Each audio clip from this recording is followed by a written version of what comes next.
जिस पार्ट को लेके बातचीत कर रहे हैं that is Nelson Mandela long walk to freedom.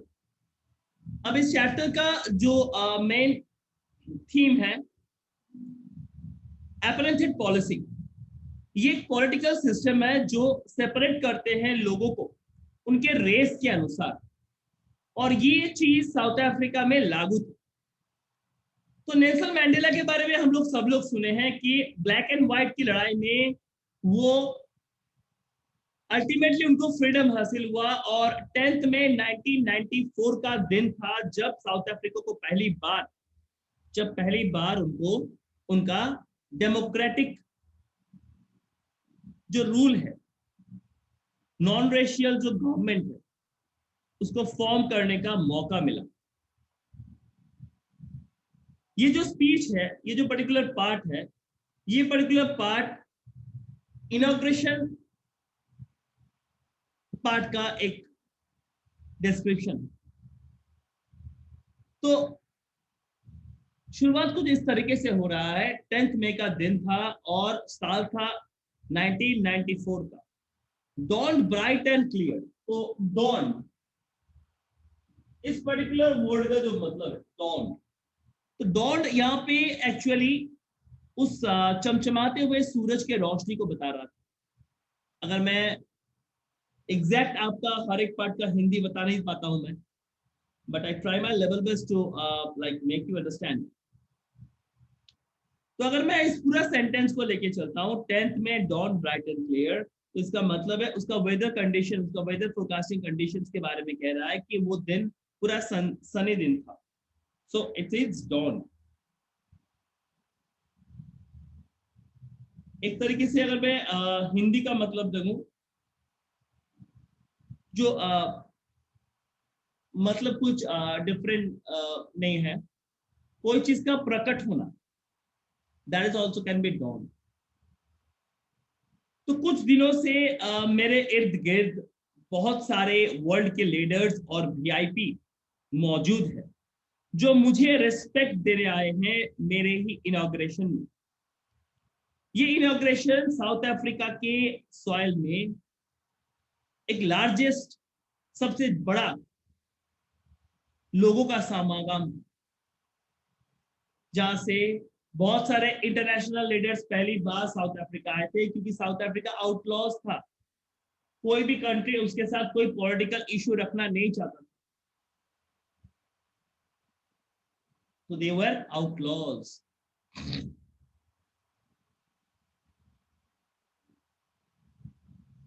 तो पहला पार्ट को अगर हम लोग पढ़े तो 10th में dawn bright and clear, for the past few days I had been pleasantly besieged by dignitaries and the world leaders who were coming to pay their respect before the inauguration. The inauguration would be the largest gathering ever of the international leaders on South African soil. Pehla para. The ceremonies took place in the lovely sandstone amphitheater formed by the Union Building in Pretoria.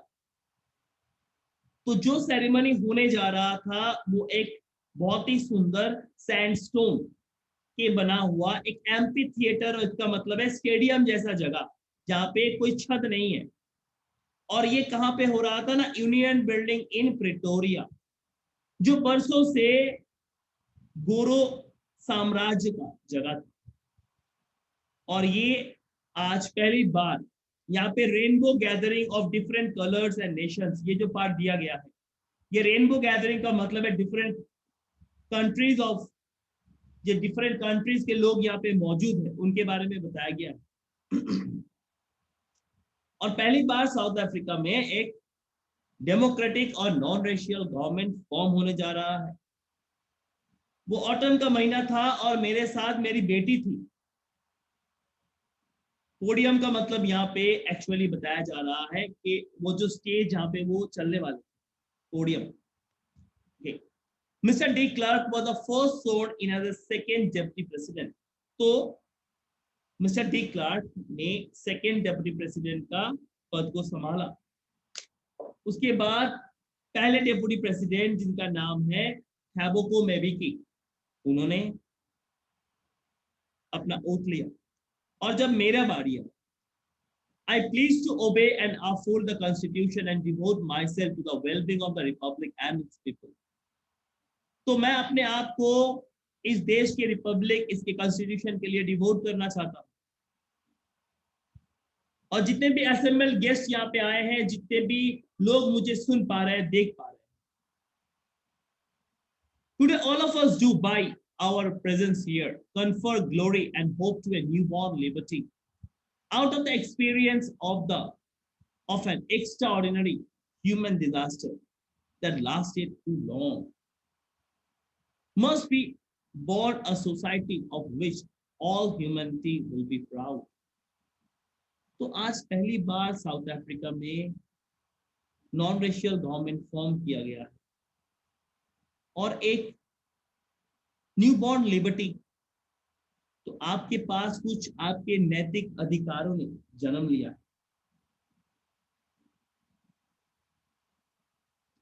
तो ये नैतिक अधिकार को यहाँ पे बताया जा रहा है।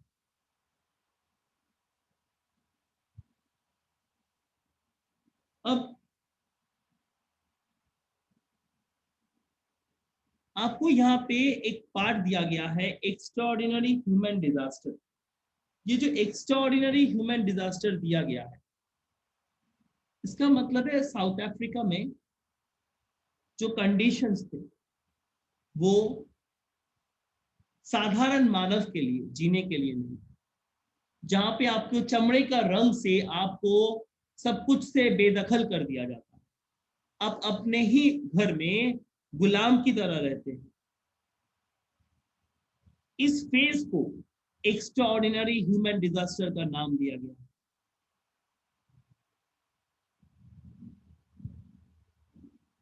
We who were outlaws not so long ago have today been given the rare privilege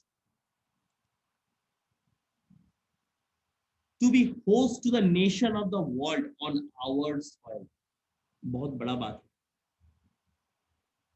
outlaws, इसका मतलब है हम लोग एपरेंटेड पॉलिसी में जकड़े हुए थे, और इससे भी पहले हमारे साथ बहुत सारे कंट्रीज ने रिश्ता तोड़ दिया था,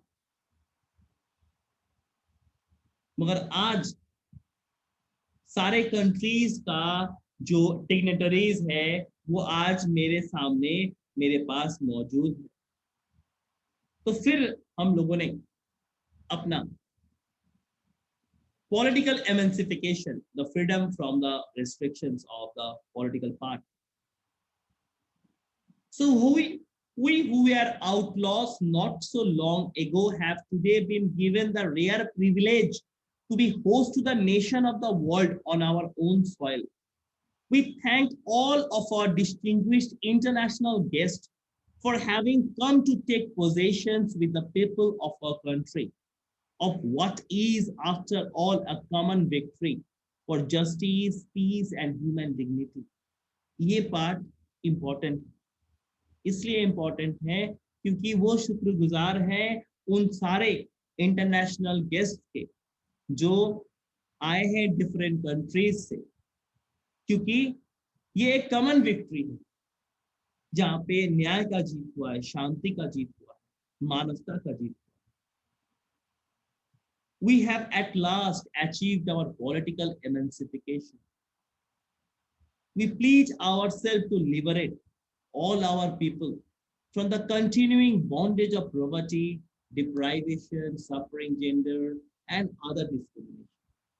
तो ये जो आज जातिवाद का प्रथा यहाँ पे चल रहा है, इस जातिवाद का प्रथा को हम लोग खत्म करना चाहते हैं। एमेंसिफिकेशन जो वर्ड यहाँ पे इस्तेमाल हुआ है, इज द फैक्ट और प्रोसेस और being set free from the legal और सोशल और political restrictions, liberate, free, release, bondage, bondage the state of being a slave, जब आपको गुलाम बनाया जाता है, डिस्क्रिमिनेशन करना मतलब लोगों को अलग तरीके से ट्रीट करना, deprivation the damaging lack of material benefits considered the basic necessities in your life और सोसाइटी, जो आपके लिए जरूरत है जिससे आपको बेदखल किया जा रहा है, ऑपरेशन, एक एक प्रोलॉन्ग क्रूएलनेस और अनजस्टिफाइड ट्रीटमेंट जो आपके साथ किया जा रहा है, regain rule governance. He mentioned that after struggle, they have finally achieved the political freedom. His government promised to free everyone with the poverty, hardship and inequalities. तो उसने मेंशन किया कि इतना बड़ा स्ट्रगल के बाद वो at last political emancipation, political freedom को गेन कर पाए हैं, और उसके गवर्नमेंट ने सबको प्रॉमिस किया है कि उनको उनके गरीबी से, उनके जो रेशियल डिस्क्रिमिनेशन से, इनसे बाहर लेके आएंगे, जहां पे कोई भी कम्युनिटी इंफेरियर नहीं गिना जाएगा, छोटा नहीं गिना जाएगा. He then exclaimed that freedom should rule and may God shower his blessing on their land. आशीर्वाद बना रहे. Let freedom regain. God bless Africa.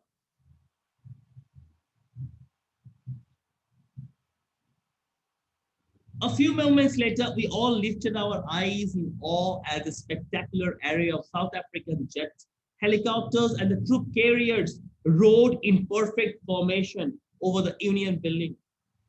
It was not only a display of pinpoint precision and the military force, but a demonstration of the military's loyalty to the democracy, to a new government that had been freely and fairly elected. So, it's a good thing. Awe, यहाँ पे मतलब क्या हुआ ना, lifted in our in awe means it's amazed, या एक तरीके से बोल सकते हैं we are very much attracted, spectacular, beautiful, या कोई eye catching part, array impressive display होते हैं. ट्रूप यहाँ पे आपके सोल्जर्स के ग्रुप होते हैं. प्रिसिशन का मतलब है एक्यूरेसी, बिडेक्ट, डेकोरेट करना. अनमाइंडफुल जो पार्ट यहाँ पे दिया गया है, इसका मतलब है नॉट कॉन्शियस. शेवरन एक वी शेप पैटर्न होता है जिसको शेवरन बोलते हैं. तो अगर मैं थोड़ा बहुत आगे बढ़ूं, so only moments before the highest generals of South African Defense Force and Police, their chests bedecked with ribbons and medals, from days gone by saluted me and pledged their loyalty. I was not unmindful of the fact that not so many years before, they would not have saluted but arrested me. Finally, a chevron of Impala jet left a smoke trail of the black, red, green, blue, gold of the new South African flag. Now, ये part क्या बताना चाह रहा है कि newly elected president house में audience मौजूद है, और उस ऑडियंस मौजूद है और वहां पे साउथ अफ्रीका के डिफेंस के द्वारा एक बहुत सुंदर एक प्रेजेंटेशन किया जा रहा है, जहां पे helicopter, fighter jet, soldiers, transporters, हर एक जन आकाश में उनके सम्मान के लिए कुछ पर्टिकुलर गेम या स्पेशलाइज पार्ट करके दे रहे हैं. ये symbol, it's a symbol of the military's respect. ये सिंबल है कंट्री के ऑनर का. ये कुछ हाई कमांडर्स है जो साउथ अफ्रीका के, जिनके सीने में बड़े बड़े मेडल्स लगे हुए हैं. ये आज मुझे सल्यूट कर रहे हैं, मगर विश्वास कीजिए एक समय ऐसा था जब ये मुझे सल्यूट नहीं, अरेस्ट करने के लिए ढूंढते थे, क्योंकि मैं उस व्हाइट सुप्रीमेसी के रूल के खिलाफ था और वो लोग मेरे को क्रिमिनल कंसीडर करते थे. और फाइनली ये पैरा एंड हो रहा है. साउथ अफ्रीकन फ्लैग, उसके डिफरेंट कलर्स को जेट प्लेन्स डिस्क्राइब कर रहे हैं. The day was symbolized for me by the plane